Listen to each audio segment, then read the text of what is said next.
Hello, my friends. Hello, and welcome once again to stately Vaughan Manor, where Roger and I have returned. And normally, today would be doing my weekend reading report, but that's been pushed off to next weekend because I suddenly realized that 2024 is almost over and that I have to do the annual video I do where I talk about my plans for the following year. So today, we're talking about 2025 and my plans for 2025. And I'm going to try to make these plans more realistic than last year. Last year I had a list of books that I for sure was going to read. I'm definitely going to get to these books, and most of them I didn't read. They're still sitting over there in the corner. So I'm going to try to be more realistic.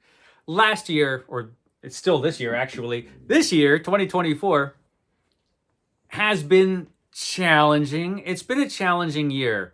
And I know that 2025 is going to be even worse. It's frankly going to be really terrible, 2025. Just letting you know.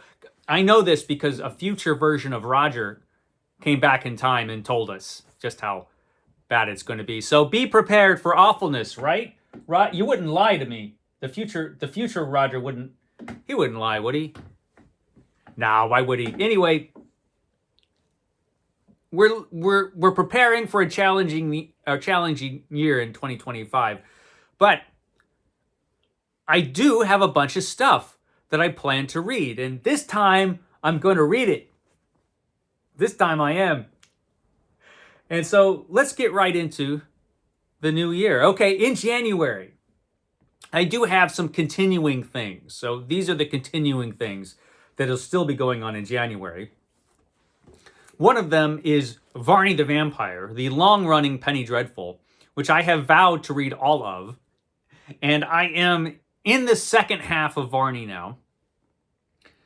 This is the Dover edition, which came in 2 volumes. I'm on the second volume now. Varney lasted a long, long time as a Penny Dreadful. And Penny Dreadful is like, this wasn't a novel. This is more like an ongoing vampire soap opera from Victorian England. And it's fun. It's a fun book. It does have some moments that are kind of like, but for the most part, it's been pretty entertaining. So I'm going to continue with Varney until it's done, and I will be reading this in January. I'll just keep reading this along with everything else. So yeah, that's still going to be going on in January. And right now, at the moment, I am reading all of H.P. Lovecraft's fiction. And it's actually a 4-volume set from Hippocampus Press that I'm reading right now of H.P. Lovecraft's complete fiction. I'll be reading the revisions that he did for other authors as well, because a lot of those were pretty much just H.P. Lovecraft's work. So that makes a 4-volume set. And I probably will still be reading this in January, I'm pretty sure. Don't think I'm going to be finishing these this month because of all the other stuff I'm doing this month. But yeah, we'll be continuing to read H.P. Lovecraft. I haven't read all of Lovecraft for years and years. So this has been fun. It's been fun to read this. So I will be continuing to read that in January. And also in January, Ambuary returns. Look, it's the great big book of Amber. So this is a 10-book series, which are all in this one big giant book. And I read 8 of them this year.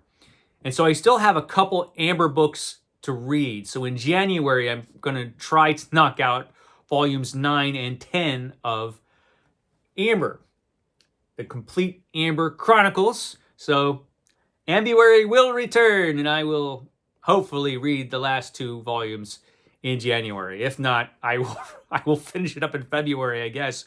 But yeah, I have not forgotten Amber, even though it's been a few months since I've read any Amber books. I will finish Amber this year. And I have a couple ongoing projects, the Read Every Book By projects. The big one is the Stephen King, where I'm reading every book by Stephen King in publication order. And I just finished up the Bachman books, which were published as an anthology under Stephen King's name. I'm reading them as they came out under Stephen King's name. And the next one is a big one. The next one is It. And this is gigantic. This is the only gigantic book that I'll be reading in 2025. Because of the 500 book challenge where I have to read 500 books that I own before I'll buy any new ones. I want to get through some smaller books this year, some thinner books, but this one is gigantic. So this will probably be the only mammoth I read this year. I am looking forward to it though. I did read this when I was a teenager. When did this come out? Was it 87? I don't even know, because I don't have my glasses on, and so I cannot see the tiny print. But it was in the 80s, so it was a long time ago. And I remember I recognized that a lot of this was really, really good, but there were some things I didn't love about it. But I've noticed that as I've been reading Stephen King's books as a middle-aged person, as opposed to a teenager, I've enjoyed them a lot more. So I'm expecting to probably like it a lot better reading it now than I did in the 1980s. So I am looking forward to this book because this is the Stephen King book everybody always raves about. Well, this one and The Stand, which was kind of a mixed bag, The Stand. But this one I'm looking forward to. So yeah, Stephen King's It coming this year at some point. Don't know where I'll squeeze it in, but I'll read it at some point. Also, I'm reading every book by Edgar Rice Burroughs, more or less in the order that they were published. This is the next Tarzan novel I have to read. This is Tarzan the Terrible, which this is not a terrible book. I read it once when I was like 17 years old, and it was pretty good. But I'm going to read it again as part of my Read Every Book by Edgar Rice Burroughs, Tarzan the Terrible. Look at that awesome Boris Vallejo cover. That's just a great, great Tarzan cover right there. Love it. So yeah, that's the continuing stuff. But I have a couple new things I'm going to be doing starting in January. So I'm going to be reading 2 different things every month. And I've already talked about the science fiction in a video I did recently, where I talked about the one science fiction book, the one vintage science fiction book, classic science fiction book, that I'm sure to read every month. And in January, I will be reading The Voyage of the Space Beagle by A.E. Van Vogt. Every month I'll be reading at least one of these. At least one classic science fiction novel. Because they tend to be shorter, these older science fiction novels. And I've got hundreds and hundreds and hundreds and hundreds of them. So I got to start reading them, before I croak. So yeah, The Voyage of the Space Beagle. And another thing I'm going to be reading every month is a pulp hero series of books. I've been intending to read more pulp every year. I think I'm going to read more of this old pulp hero stuff that I love so much. But I decided, you know what, I'm going to concentrate on one pulp hero this year, and I'm going to read one of his adventures every month. And I'm going to be reading them in the order that they were originally published. And I will be reading every month a Doc Savage novel. This is the first one. This is The Man of Bronze. This is the movie edition. Yeah, because they made a movie that, nobody remembers. But Doc Savage, great pulp hero, one of the greatest pulp heroes of all time. I will be reading his adventures in the order that they were originally published in the pulp magazines. So this is January, and in February, I'll be reading the next one. So this is from the Bantam series that made Doc Savage popular back in the 60s and 70s. But then in the Bantam series, they didn't release these in the order that they were originally published. So this is the first one. The second one that I'm going to be reading in February is Land of Terror. The Land of Terror. But in the Bantam series, this is number 8. It's number 8, when actually it's number 2. It was the second adventure. And I will be reading them, like I said, in the original magazine order, the original publication order. So this is actually going to be the second one I read of Doc Savage. And this should be fun. This would be fun. I love Doc Savage. But even though I have hundreds of Doc Savage books. I haven't read most of them. And so this will be a chance to kind of get started. By reading one a month, you could read one of these in an afternoon if you've got a Saturday afternoon free. So that shouldn't be a problem. Starting in February, Roger's Cheap Old Book Club returns. The cheapest book club around. Every book you can get for free on Project Gutenberg because they're old and cheap. You can't get cheaper than free, Roger. And so that's starting up in February. I did do a short. I put a short up last night, a little short video that shows you all the books I'll be reading for Roger's Cheap Old Book Club coming up in 2025. So if you're interested, go to my channel and look at that short. It's the most recent one I did. But in February, I'll be starting it, and I'll be starting it with The Spy by James Fenimore Cooper, which I have a physical copy of. I think I've got physical copies of all the books I'll be reading this year in one form or another. And I'll be starting off with The Spy by James Fenimore Cooper, who's better known for the Leatherstocking Tales. But he wrote other stuff, including this book, which I've never read, even though it's been up on my shelf for decades. So I will be reading this one, The Spy. I think I got this from my mother. I think this is my mother's copy. I could be wrong though. My mom will have to let me know. But it's The Spy. So I'll be reading that for Roger's Cheap Old Book Club. And that'll be going in 2025 as well. Another couple things I'll be continuing is, of course, my Marvel master plan to read every major Marvel superhero comic book in their first runs. So I read the first run of Thor, read every issue of Thor from the early 60s until 1996 when it was canceled, the first run. And right now I'm reading every issue of the Fantastic Four. And I've about 150 issues in now, plus all the annuals. Most of them I'll be able to read in Epic Collections, but Epic Collections don't have all of them, so I'll be reading a lot of these digitally as well on my tablet.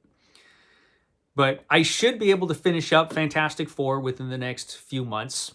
And then I will be starting Captain America. I'll be starting to read every issue of Captain America. The 1960s Captain America, not the Golden Age Captain America, because I don't have all those issues. But I'll be reading all of Captain America from the 60s as soon as I finish Fantastic Four. And I will be continuing to read all the DC Finest volumes as they come out. These are exempt from the 500 book challenge, so they won't count towards the challenge.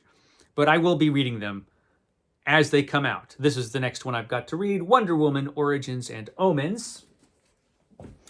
I don't know if I'll still be reading that in January, but we'll see. There are also a lot of other things going on because there are a lot of BookTube events that I'll be taking part in. And so these are the events I'll be taking part in. The first one is just for the winter, which is something that Books, Songs, and Other Magic came up with. Great channel. I'll link it down below if I remember. But this is the Winter of Wyndham, where you read books by John Wyndham during the winter. And this is one I didn't get to last winter, The Kraken Wakes, which I hope to read this one this winter. This has a terrible cover. Like this series of Penguin books had covers which I didn't particularly care for. But I hear the book's really good, so I'll be reading this. And I'll probably revisit Day of the Triffids as well, because it's been years since I've read that. And I'll want to read that again. Another event that I love to take part in every year is Horror Mayhem, which was created by the Bookish Bryants. And this year, this is a lock for Horror Mayhem. This is more macabre from Donald A. Wollheim. Horror Mayhem celebrates horror fiction and shorter horror fiction. So short stories, anthologies, and novels that are under 250 pages, basically, give or take, you know. But definitely want to get to more macabre this year and a bunch of other stuff. I had a great time this year in Horror Mayhem. So next year it should be a lot of fun as well. definitely going to do that. Of course, in June on the Range will be returning, a celebration of Western fiction. So yeah, June on the Range is coming back, where I'll be reading, hopefully, a bunch of old paperback books, old westerns, old paperback westerns, of which I've got quite a few. So June on the Range will be returning. June on the Range. And for the second year, we will be doing Rocket Summer in July, where we read classic science fiction. So I'll be reading those other books that I already talked about for classic science fiction, but in July, I'll be reading just about only classic science fiction and some Doc Savage. But yeah, all month long, classic science fiction, which are books from the 50s, actually since the beginning of science fiction, whatever you think that was, all the way up through the 1960s. And we break it up by week, and I probably will be reading Pebble in the Sky this year by Isaac Asimov, because this is a book I haven't read, and I feel like I really should read it. So Rocket Summer will be returning. And then the greatest booktube event of all, created by CriminOlly, Garbogist, will be returning, where you read trashy fiction. I have some books that qualify for that. I think this year, I actually am going to be dragging this out. This is an old issue of Fantastic. This is the Sword and Sorcery issue of Fantastic Stories, which is from November 1979. Is it 79? Or is it 76? It's 76. Man, I really need to put my glasses on once in a while, Roger. I got this from Steve Donoghue. He gave me this issue. Has White Bull by Fred Saberhagen in it. And on the back, it's advertising a series of Elric hardcovers. I don't think I've ever seen those hardcovers, but it's advertising them. And to make it absolutely perfect for Garbogist, there's a cigarette ad in the middle of it. I'll be reading this for Garbogist for sure. And will this be the year I finally read Operation Super Miss by Andrew Offutt? I've been putting this off for literally years. Will this be the year where I read it? We will see. We will see. And of course, all summer long, I think, if it's the same as last year and the year before, Book Trek will be going on. Book Trek, where you read Star Trek books. I never read as many Star Trek books for Book Trek as I want to, because I'm always reading other stuff. But this year, I'm going to make a real effort to read Star Trek books for Book Trek. And this is The Price of the Phoenix, which is either a terrible book, if you listen to most people who have read it, or, a great Star Trek book, if you listen to Steve Donoghue. I don't know if he thinks it's a great Star Trek book or if he just really likes it for some reason. But he's got like 4 copies of this in his place. I remember seeing The Price of the Phoenix all over the place in Steve's place in Boston. So I got to read it, right? I got to read it. The Price of the Phoenix. Book Trek. And of course, Sumerian September. Sumerian September. So this year for Sumerian September, we read a bunch of pastiche Conan stuff. And for this Sumerian September, of course, if you've never read the original Conan stories by Robert E. Howard, you have to read those. But we're also going to be concentrating on other heroes that Robert E. Howard created. So his other fantasy and adventure heroes, other than Conan, like Kull and Solomon Kane and Bran MacMorn, and this guy, El Borak. And El Borak is probably going to be the adventure hero that I'll be concentrating on in Sumerian September. This is a big book. This is over 500 pages of all of Robert E. Howard's desert adventures. So I'll be reading this, but also throughout 25, I'm going to be trying to get to more of these books. These are the books published by the Robert E. Howard Foundation Press. I definitely want to get to this one, Swords of the North. I'm going to try to get to this one in February. We will see. And also we have, in October, Occult Detective October. And I am set for Roger's Cheap Old Book Club, because we will be reading John Silence anyway. John Silence, one of the original OG occult detectives. But I also have a few occult detective magazines that I have to get to that I haven't read yet. Occult Detective Magazine, great magazine. And this is actually their Mythos Special #2, which came out this year.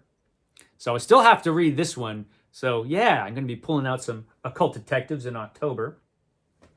And then there's just some miscellaneous stuff.